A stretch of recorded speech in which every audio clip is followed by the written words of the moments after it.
welcome back to Phil's channel.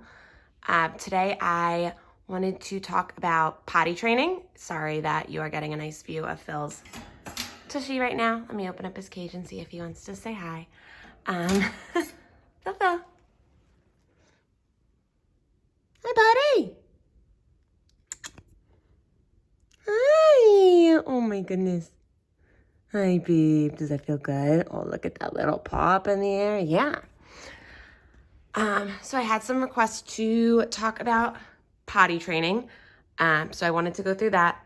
Before I talk about it, I do just want to be, 100% honest that while Phil is mostly potty trained for urine, I've never heard of a chinchilla being able to be potty trained for number two. I don't think it's possible. I don't think it would be good for them if it were to be able to be trained that way. Just because they are supposed to have like a continuous flow of fecal pellets that are leaving their body when they are awake. And even when they are sleeping a bit. He is potty trained mostly for urine, and at the same time, he does have accidents, so to speak. They're really not accidental, but there are times where I will catch him where he's going right next to his little potty pans, which one is right here. So just to be completely clear about it, it is, definitely helpful. I'm sure it cuts down on cleaning time quite a bit, because I can't imagine trying to clean up a whole, a whole thing of shavings from these pans, considering they're pretty big. This cage is, I think, 3 feet wide and 2 feet deep. So that'd be a pretty sizable thing. I know people do it and everybody has a different way of doing things. So I'm not saying that I don't, think that it's good if it works for you. I just think for myself, it would be a lot of shavings to clean up and probably a lot of shavings to be purchasing versus doing the fleece. Using the fleece, so this is a different set than he had on last time. He has a couple. It needs to be anti-pill, or the last time I checked, the other one was called Blizzard, which I guess is another type of Blizzard fleece is also one that does not pill. But there could be a third type that also doesn't pill at this point that has a different name. But those are the only ones that I am aware of. I believe the reason for the lack of pilling is the same with, any other fabrics that they can't be in contact with, is just if any little threads or, pills, obviously, so to speak, were to come up, that if they ingested them, it could block their GI tract. So anyways, to get into the potty training, so this potty pan, sorry to be kind of gross with it, but I left it for a reason, just to kind of show you guys. He does tend to actually favor one spot in the potty pan more than that full one. But I'm gonna switch that out shortly after finishing up this video. Just wanted to show you guys kind of what it looks like. So he uses aspen shavings. You can use aspen or pine. Cedar is the one that can be harmful for their respiratory tract. Sorry, Phil's taking a bit of a snooze right now. But I apologize. I'm probably just gonna show you down here, since he is a little bit tired at the moment. I don't want to have the camera right in his face. So those are the two that are safe, and then the cedar can be harmful for their respiratory system. So I did not use this method when I was potty training him. I already had colored fleece, but one thing that I have heard is more helpful is if you have white or a very colored anti-pill fleece, that can really help you to identify the spot that they're going to favor going. So he has one potty pan right here, and then he has another one up top. So it's towards the back of his cage. Sorry if you can't really see it that easily. Let me open it up. So it's right in this back corner, and it's not perfect. You're gonna get shavings outside of it. He's gonna kick it around. It is what it is. But I have one on each level, so sorry that my brain is a bit all over the place at the moment. If you were to use the white, I think it can just be easier to identify, from my understanding, where they're going to favor, obviously, versus if you start them out with the colored fleece, you kind of have to take, like, I would take toilet paper and kind of blot around prior to putting the potty pans down. So if you don't have the potty pan and you just have the fleece, then you are going to need to wash the fleece very regularly because it's going to get quite wet, especially in the areas that they're favoring.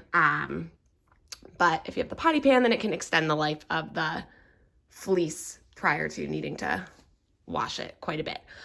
So you will notice that, you know, whether you're using the light one and you can see exactly where they're going, or if you're using the darker and you're blotting, you'll see that they are favoring, you know, 1 or 2 spots per level. And it might not be, they say that they tend to favor the corners. It might not be. This obviously isn't a corner. It's relatively close to a corner, but Phil wasn't favoring that actual corner. And then up top, he coincidentally was favoring a corner. So it was in the back. But you will notice it. And then that's the first step to kind of figure out where you want to put down the dish. His dishes are just, they're like Pyrex pans that I guess you would bake a pie or something in. They're just glass, so they are very easy to clean, and the glass isn't harmful as far as it being something where he could, you know, potentially try to like ingest it in any way, because that wouldn't be possible. Sorry, don't mean to ramble. So anyways, he was tending to go in that spot. So after I realized that by like blotting around with the toilet paper, then I placed the shavings into the Pyrex dish and put it there. I apologize. I've had Phil for about 6 years. So, and here's a little sleepy guy, just in case you wanted to see him. Sorry, he is still napping. I apologize. It's a little bit boring because I'm just kind of blabbing and showing you not a whole lot. But I had him for over 6 years. So I don't remember exactly how long it took, but I don't think it was too long once I placed the potty pan there that he was going a good bit in that spot. But obviously he was still having more accidents in the beginning in other areas of the cage. So one thing that was helpful that I read and that I ended up doing was that when I would go to switch it out, so you can see how like this little spot is quite saturated. In the beginning, you can leave the tiniest bit of that more like saturated bedding in the next potty pan that you clean out. So that way it will like entice them to go back to that area naturally, because they will just more so like smell their scent on it again. That's probably the same reason why they would tend to just go in the same area on the fleece as well, because they were kind of like smelling it. But that definitely was helpful in getting him to go back to the potty pan the first time. I haven't done it in quite some time. But I probably continued to leave a little bit for a couple months when I first potty trained him, just to make sure that he was attracted to the potty pan itself. Another thing that I did, which it's not something that is feasible all the time by any means. I probably only caught him like once a day in the beginning, and now if I happen to catch him and, I'm right here, then I will still do it just for kind of maintenance. If I did see him in his potty pan while I was still training him, I would just provide him with positive reinforcement. So just saying like, good boy, Phil, and giving him a little piece of a treat as he was in the potty pan itself. I obviously tried my best to wait. You can kind of tell, at least with males, when they are about to go or when they're actively going, because they'll kind of like rear. You'll see their back end kind of like lift up a good bit. But I would try to wait until he had placed it down so that he wasn't, I wasn't interrupting him in the middle of actively trying to go. But then while he was still in the pan and telling him good boy. So that seemed to ideally also help him pair that over time. But mind you, like with the principles of reinforcement, that probably wasn't as helpful, because it wasn't like I was feasibly able to catch him every single time he was going and providing him with that treat and that verbal praise.